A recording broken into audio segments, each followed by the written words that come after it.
This episode is brought to you by Ahrefs, an all-in-one SEO toolset that gives you what you need to rank your website in Google and get tons of search traffic. And now you can use their webmaster tools for free. Ahrefs has been instrumental for me in increasing traffic to my sites.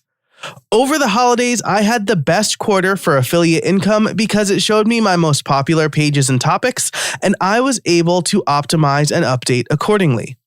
Their webmaster tools are made for small website owners. Connect your website through Google Search Console and get your site audits, backlinks, and keyword data. If you create content, this is a must-have. Gain a following and increase traffic to your site for free. Sign up for Ahrefs at ahrefs.com/AWT. That's ahrefs.com/AWT. It's that time of year where small business owners and creators like us have some extra time on our hands to tinker with, or in some cases, fully redesign our websites. Well, I'm here today with copywriter Proietti to tell you to skip the shiny new design and to focus on copy instead. We get into what makes good copy, what is a blog post copy versus sales copy, and we finish out with how to write good scripts. I can't vouch for Ame enough. She is the copywriter I hired to redo podcast Liftoff. Again, that was not a design change. That was just changing the copy, and it has been very positive for me so far. As you prepare for 2023, good copy will be at the heart of what you do thanks to Ame's advice. Plus, in the Pro Show, we break down the sales page Ame wrote for me. As you listen, I want you to look for these things. What are blog posts? What are they meant to do versus what copywriting is meant to do? Ame mentions assembling, and I really like that analogy. How to get the best copy and testimonials, and why it might be a good idea to bring in somebody else. This is such a great episode. I'm really excited for you to hear it. And I think it's a great way to end out season 11 and the 2022 How I Built It year. It's been a great year. I'll do a recap in December, but this is the last interview for 2022. So enjoy it. I also want to thank this episode's sponsors, Ahrefs, Text Expander, and LearnDash. You'll hear about them more later. But for now, let's get on to the intro and then the interview. Hey, everybody, and welcome to How I Built It, the podcast where you get free coaching calls from successful creators. Each week, you get actionable advice on how you can build a better content business to increase revenue and establish yourself as an authority. I'm your host, Joe Casabona. Now let's get to it. All right, I am here with Ame Proietti. She is a copywriter. She's my copywriter, and I'm really excited because we're getting into the end of the year. If you're anything like me, you like to redo your website because client work slows down, you don't feel like starting new projects, and you want to feel productive by redesigning your website. But don't do that. Instead, as Ame and I are going to talk about, especially Ame because she's great, we're going to talk about what you should do instead. So let's bring in Ame. How are you today? I'm fantastic, Joe. How are you?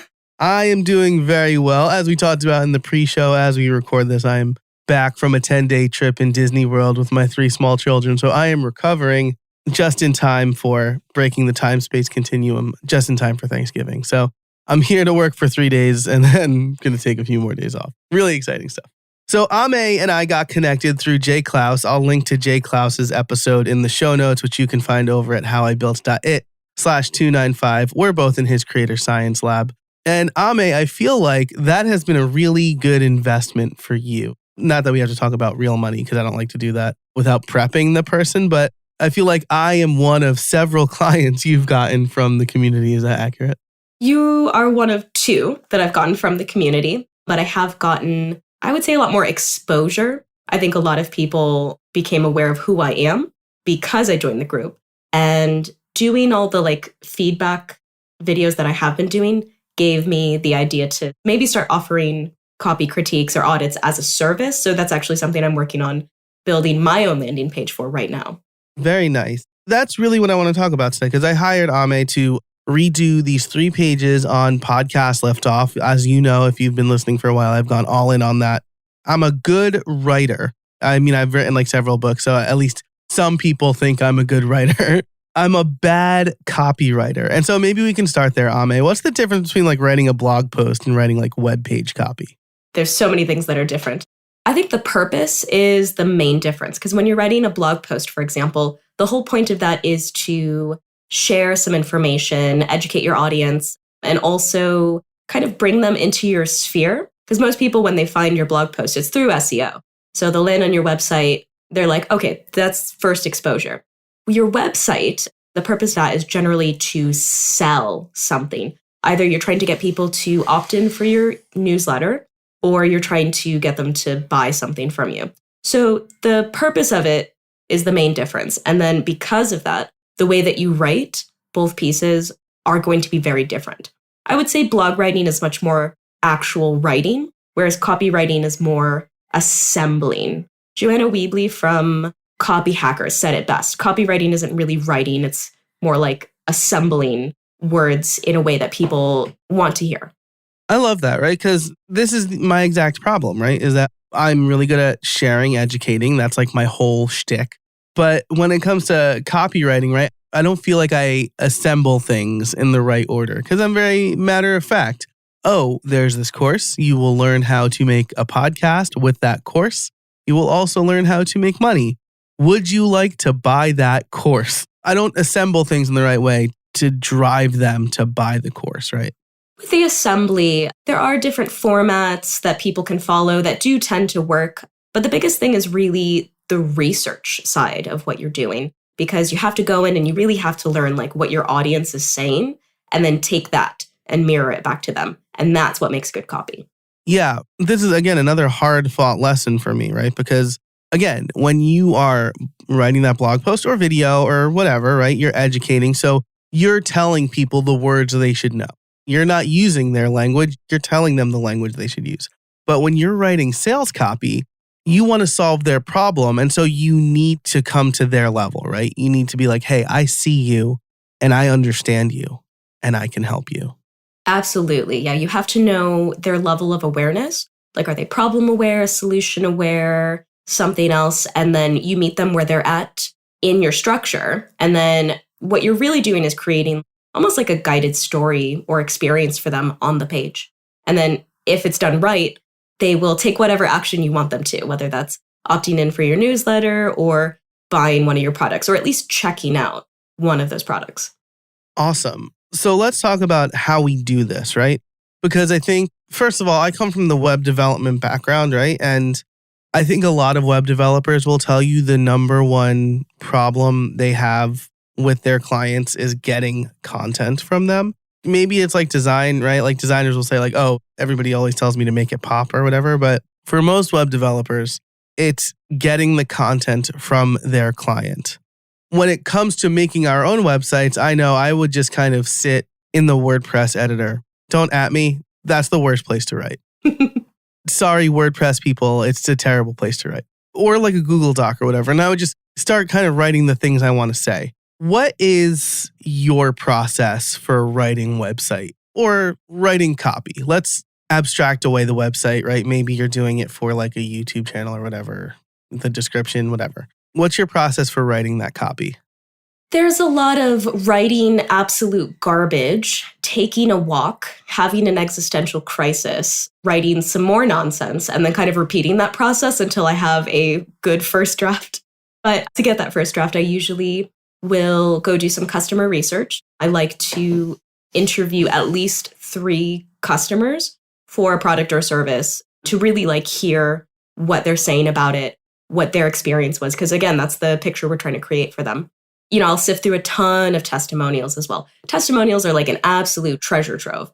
So I'll sift through those and then I take that information, put it onto a Google Doc and basically just spend an hour to 3 hours writing nonsense and then Nice. going for walks, having the existential crises, and then editing it into something that's actually viable for a first draft. And then I let the draft sit overnight, always overnight. And then I come back to it in the morning and edit ruthlessly. I like that a lot. I'm very much a ship the first draft person, which my book editor probably hated because he'd always send me back this Word doc with 1,000 comments. But by the time I'm done writing that first draft, right, again, for a technical book, I'm just really sick of looking at everything. And I'm not going to do any justice, right? But let it sit for a while and come back to it. But the crucial part here, interview at least 3 customers to hear what they're saying about it and sift through testimonials. When I started to focus Podcast Liftoff on making money podcasting, my whole thing was do it without sponsors. You can make money podcasting without sponsors. Then the number one question I got from potential customers and actual customers and students and people were, yeah, but how do I get sponsors? And I was like, okay, well, I guess this was a mismatch. People want to know how to get sponsors. I'll show them that. And then I'll show them the other ways too. So bring them in. As far as testimonials go, I assume that this is going to be a softball for you. Will people just give you testimonials apropos of nothing? Well, usually if I'm writing a landing page or a sales copy for a client or something, they have their testimonials on their website already. So if they don't have them, I'll ask them for some, or I'll ask them if they know 3 of their customers who want to be interviewed. And then I like to conduct the interview myself so I can actually hear what people are saying. And I'm looking for patterns. So words that they're saying that are similar problems, similar ideas, things like that. And then that's what I take and put into my copy. So that way I'm showing them the experience that they're looking for. They're saying, hey, I have a problem. All right, I'm listening. Here's the problem. And then they can come and read it and go, oh yeah, that's my problem. You get me. Nice. I like that a lot. And so what if your client, or the person listening, what if I don't have testimonials? Do I just ask? Are people going to say no? Am I going to ask somebody and they're going to say no? What if it's a bad testimonial? A lot of people are kind of afraid to ask for that, right? They think, oh, if they want to give me a testimonial, they'll give me one. One thing I guess I've cultivated being a copywriter and trying to do it freelance as well is you have to put your pride aside sometimes and just do things shamelessly. So asking for testimonials, cold pitching people hey, do you want to hire me? Things like that. It needs to be done and then you just ask for it. I haven't had anyone who didn't either have testimonials or have customers that they would let me interview. So I haven't experienced that problem yet. But if someone doesn't have testimonials, that's okay. Because if they have active customers, they can ask them and say, hey, can I interview you? Or if they really don't have anything, you can go and look at competitors' testimonials and any sort of copy that they have. Because if they have a similar target audience as you, they hopefully did their research. And you can look at that and then try to find the gap for your own copy. That's a really great point. And it's always a red flag to me when someone's I don't have any competitors. Yes, you do. We all do. Or if nobody in the world is doing the thing that you're doing, maybe there's no market for it, is the other thing I like to think. But if you say you don't have competitors, you probably need to do a little bit more research because you do. Right. Yeah. I mean, there is the concept of red ocean, blue ocean. Some people are in much more of a red ocean, so they have a lot more competitors. People in blue oceans maybe only have a few competitors, so it might be harder to find someone. But if you really cannot find competitors, testimonials, customers, you can ask your network, does anyone want whatever you're offering? Let them try it and then get their feedback. Yeah, absolutely. It's the concept of doing the first one for free. In web design, I would tell people hey, if you really can't find a client, somebody who wants to get a website from you, pick a website you like and redesign it and add that to your portfolio. For me, when I moved into podcast coaching, I grabbed a couple of friends who I knew were doing podcasting and I said hey, do you want a free hour of coaching or consulting? Because for me, I was getting that testimonial and I was learning more about what people wanted, right? That's how I came to the conclusion that, people actually want to learn how to get sponsors. And so actually one of my clients that you interviewed was that freebie. She became an amazing testimonial for me because I helped her get her first sponsor. If you're offering it, someone is going to take you up on the offer and they are usually happy to give a testimonial in return. Yeah, for sure. Again, if nobody is taking you up on your free offer, then... Yeah, you might want to rethink your product. This episode is brought to you by Text Expander. What can you do with more hours? Repetitive typing, little mistakes, searching for answers. They're all taking precious time away from you. With Text Expander, you can take it back and focus on what matters most. In 2021, Text Expander saved me 34 typing hours. That doesn't even include the collective hours I would have spent looking for responses, links, resources, code, and anything else I type regularly. Talk about creating more efficiently. You will never need to copy-paste repetitive responses again. With Text Expander, your knowledge will always be at your fingertips with a quick search or abbreviation. Text Expander is available on all platforms, and show listeners get 20% off. Take back your time today at textexpander.com/podcast. You mentioned red ocean, blue ocean. I've never heard that before. Can you unpack that a little bit? I mean, I guess you explained it a little bit, but what is that concept? There's this blue ocean, red ocean concept that was developed, and it's kind of related to your market. So the red ocean is very saturated. This would be something like fitness, where there's a ton of people, a ton of competitors, and they're all trying to sell a very similar product. Blue oceans are less saturated. In fact, there's not much saturation at all. This is usually for probably Apple was in a blue ocean when they came up with their products. And knowing what type of ocean you're in is really helpful for you in general for your marketing, but also for your copy, because it helps you kind of understand where your audience might be in terms of their level of awareness. You know, people who are trying to compete in a red ocean, there's a lot of competitors. Your customers might be problem aware, but they're very likely already aware of what the problem is and they're just looking for solutions. So you don't want to spend a ton of time oh, your problem is this, and this. They already know. They're okay, come on, get on with it. Show me the solutions. SaaS products, I would say, for example, are very much in a red ocean. That's why a lot of times, instead of leading with problems, because their audience already knows, yeah, I've got a problem, they lead more with outcome. So this is what you're going to get by using this specific product. So that makes sense, right? Again, if we're looking at the web design field or the web development field, customers are already aware that they need a website. So you don't need to spend hey, are you having trouble reaching your potential customers? Have you heard of Google? You need a website. Instead, you lead more with hey, I'm going to build you this website that's going to sell more widgets or get more people to sign up for your service or whatever. And this is how I do it. And this is who I've done it for. I love that. I guess it's blue ocean because you can see more of the ocean, right? It's not as saturated, so you can see more of it.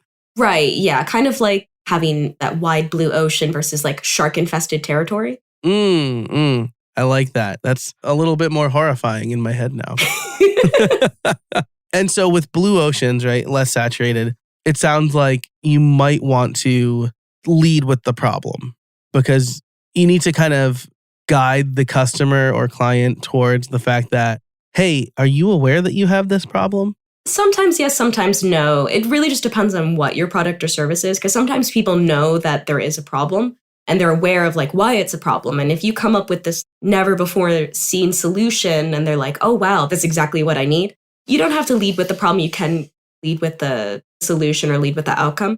But there's less pressure, I think, in marketing when you have a blue ocean because you don't have as many competitors that you're trying to find the gap in between. You can basically say hey, I've got this product and you probably need it. Come check it out. And people are going to be oh, well, there's no other option. So let me check that out. That's awesome. That makes perfect sense. Thanks for explaining that. You mentioned that and I was wow, this is a concept I've never heard of before, which I'm not all knowing, but I figure, if it's common enough, I've probably heard it at this point. We're almost 300 episodes into this podcast.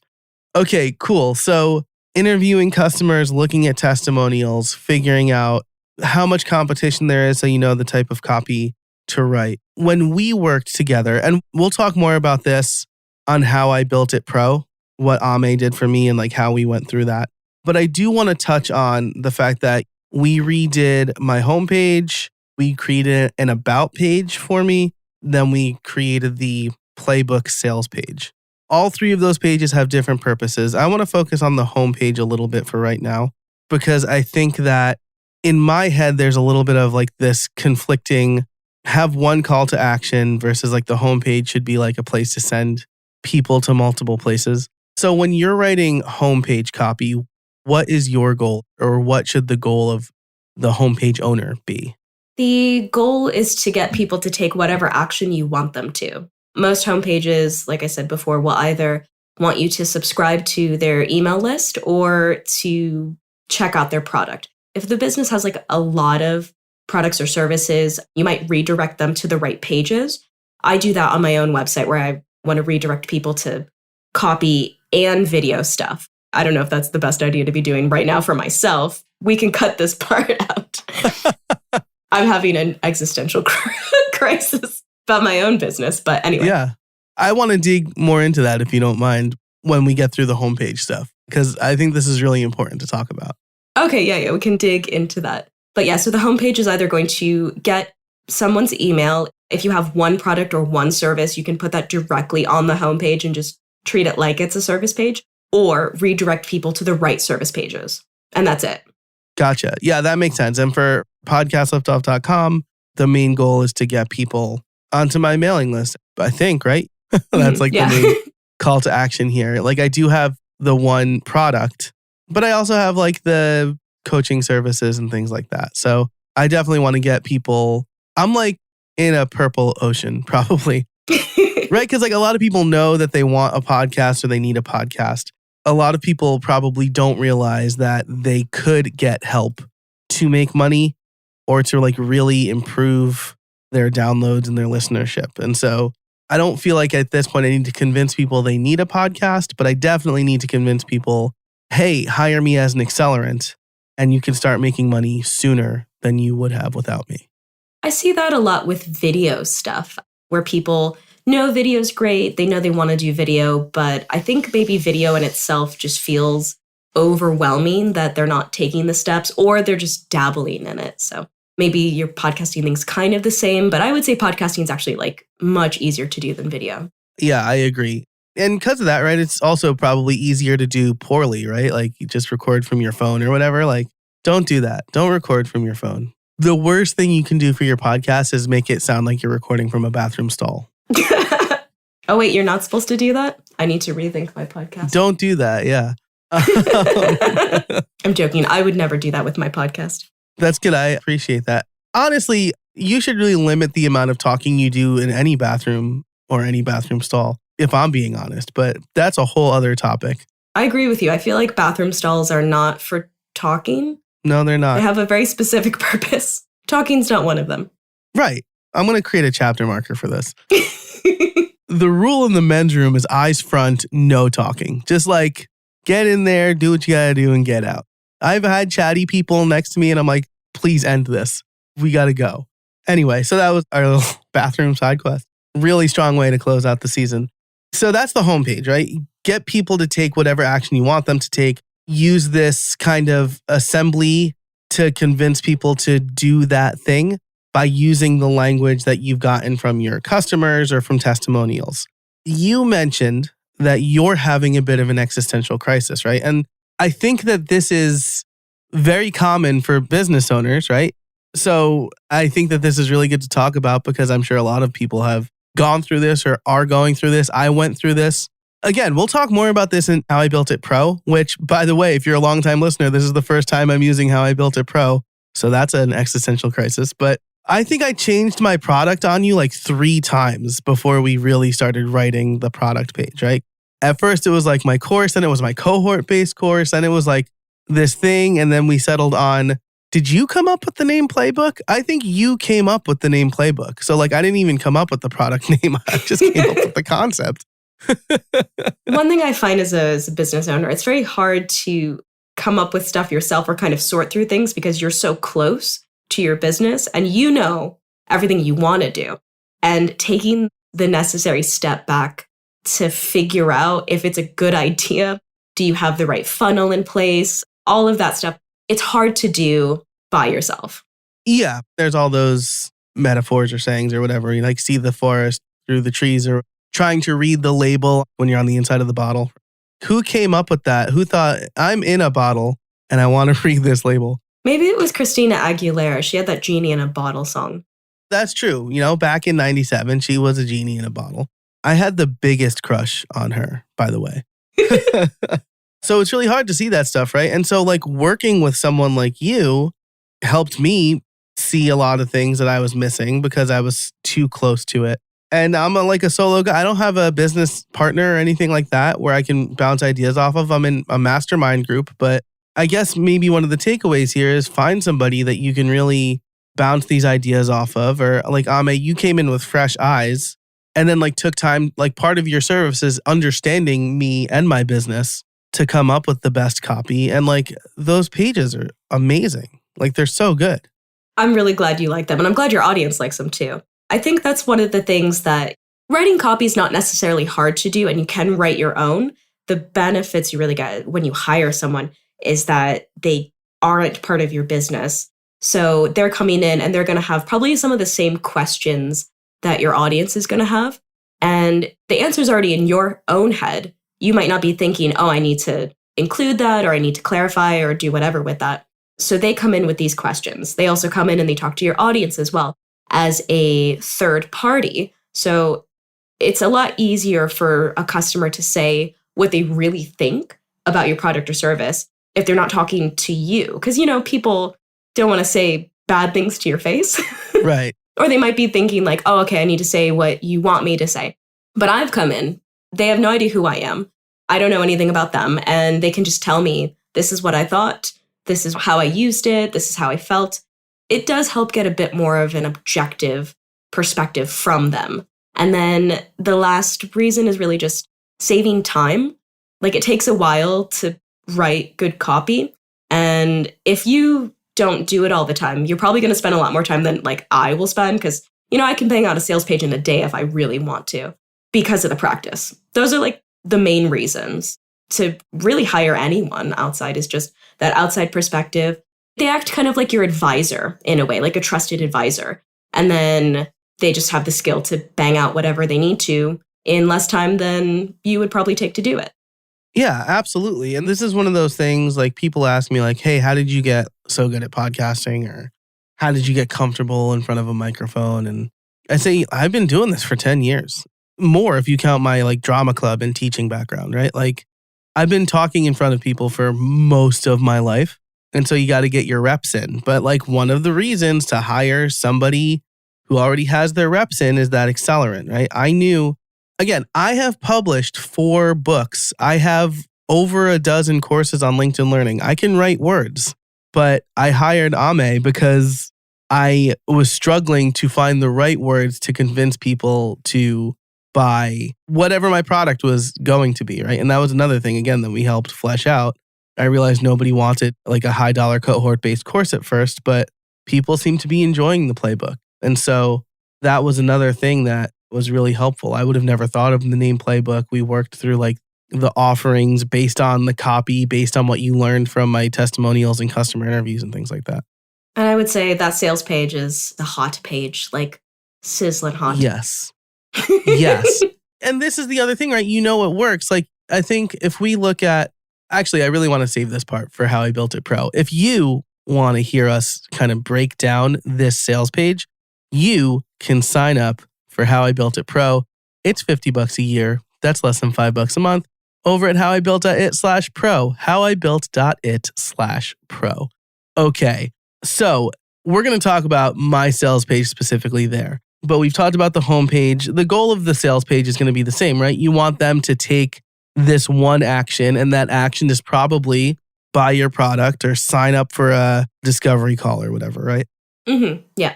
And my job is to make sure that getting people from landing on the page to hitting that button of, yes, I want this, like right now, where's my Visa card, is as easy as possible for them. They shouldn't even have to like think about it. Just go through the page seamlessly. And when they're ready, buy, boom, done.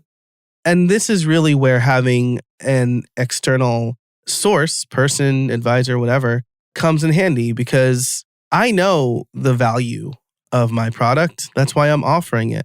But communicating that value is something different. And so I love your analogy of like assembling, or you said that it was Joanna Weeb or whatever. Weebly, yeah. Weebly.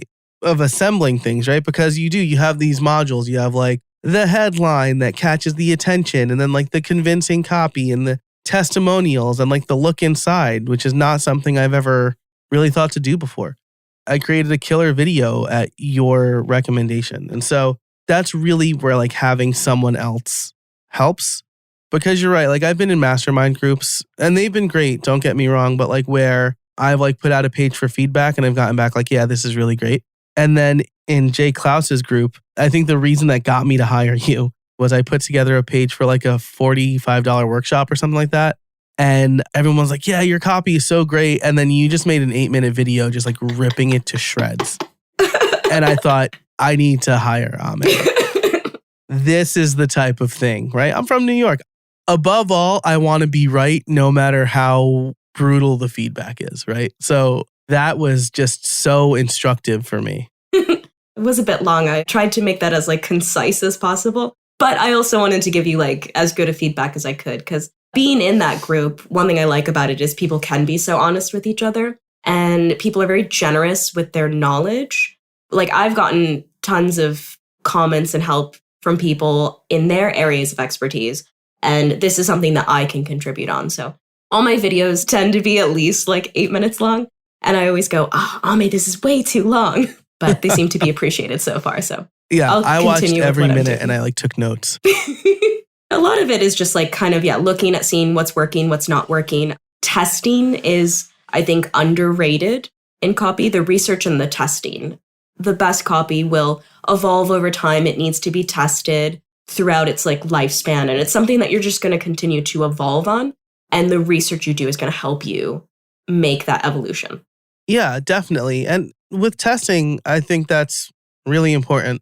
Do you have like a preferred like A/B testing tool or anything like that you like? Or do you go more like make a change, see if conversions happen or whatever, right? Because it really depends on your goal. It depends on the clients a lot, actually, whether they want to do the testing or if they just want to put out their copy as is. For my own website, I kind of just do it really sloppily. I just put it up there live and see what works and then edit it as needed. I'll definitely do the same. I try to be a ship and iterate kind of person, right? I mean, this is like the fatal mistake that a lot of people creating courses make is they go into a hole for 6 months and make the course and then release it. And then it's like a dud, but they didn't know that for 6 months. Whereas release a couple of videos on a topic, see how well it does, and then like deliver the course over a few weeks and get that live feedback so that you can iterate more quickly. Absolutely. It's all about the testing. Yes. In the last few minutes here, before we wrap up, I do want to talk a little bit about script writing. I want to recap the big takeaways for like copywriting really quick. They are interview your customers, get testimonials, use their language, have a goal for each page, and get people to take action on that goal.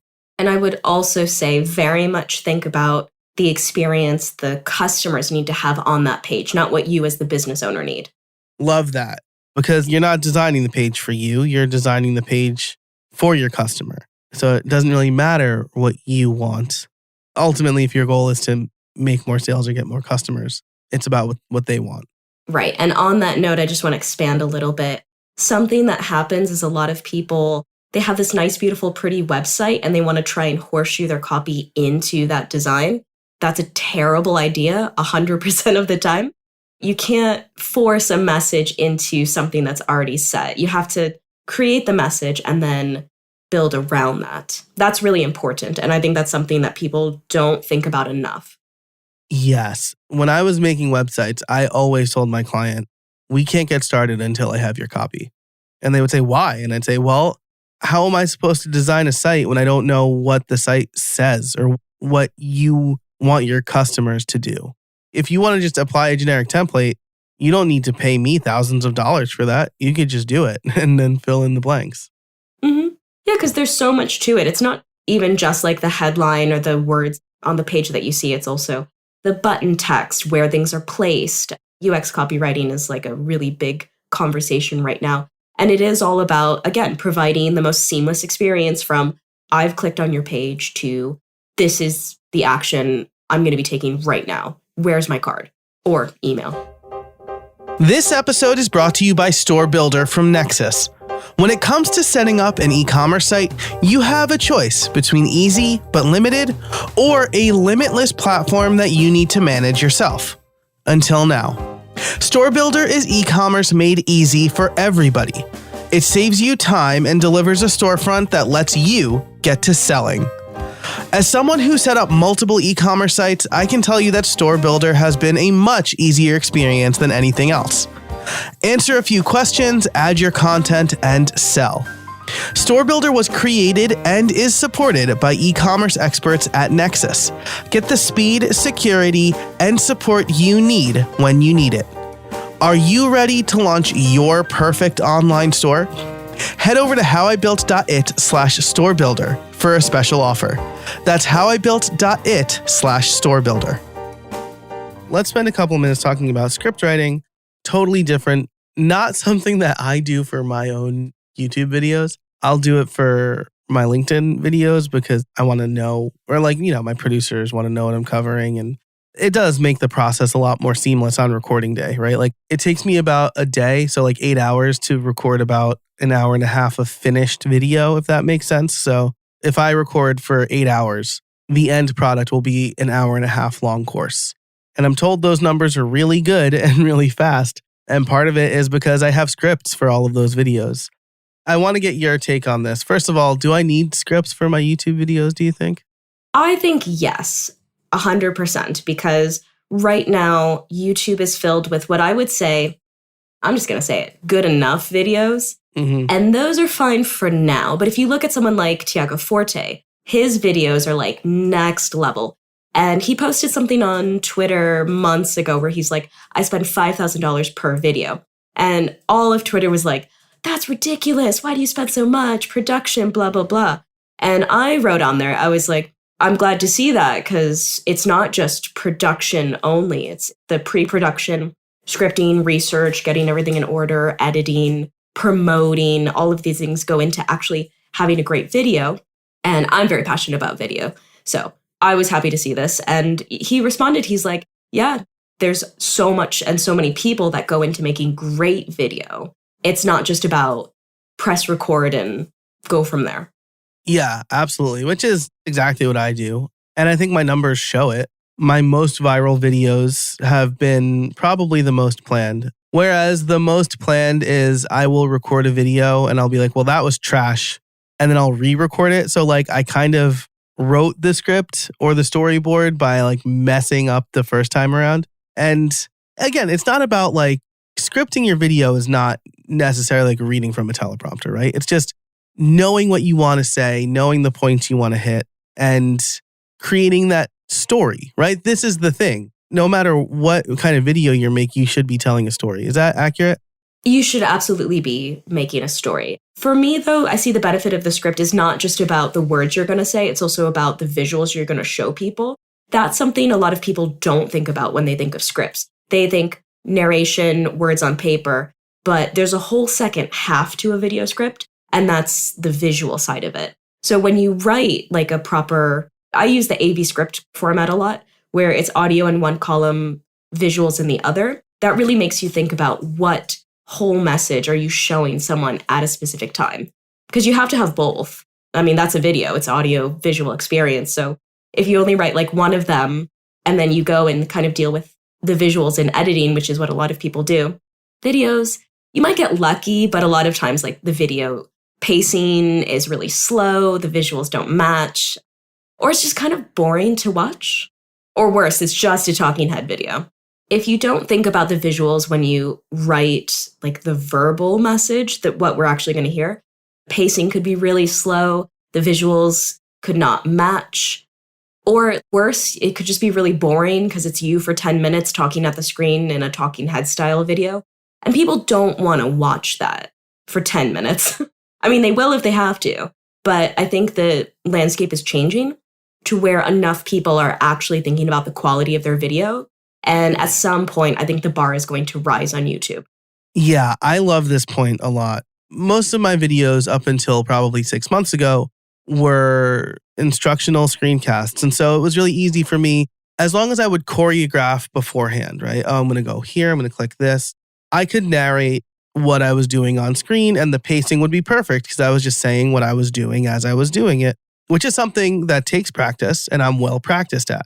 Now that I'm doing less screencasts and more like information, me talking at a screen, it's a little harder for me to make that move, right? Because in podcasting, you don't have to worry about the visuals, but with the video, you absolutely do. And so when I was doing promo videos with my friends, Sean and Brian, we didn't want to stay on a single visual for more than like 10 or 15 seconds. And even like 10 seconds can feel really long.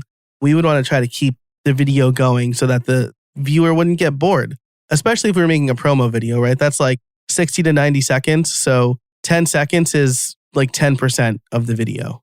Right. Explainer videos and those kind of promo videos are actually, I would say I have the most experience doing those types of videos. And what I like about those direct response videos is the whole point is to keep someone engaged until the end, because that's where you ask them to take action. So everything that goes into it is hyper focused on keeping your attention and getting you to the end of the video. I think YouTube videos, because they're more content and more informative, people don't value that as much. But I think we're seeing a shift in people who are using direct response kind of promo video ideas in their content marketing videos. And that's what's going to make that new bar on YouTube of like higher quality videos.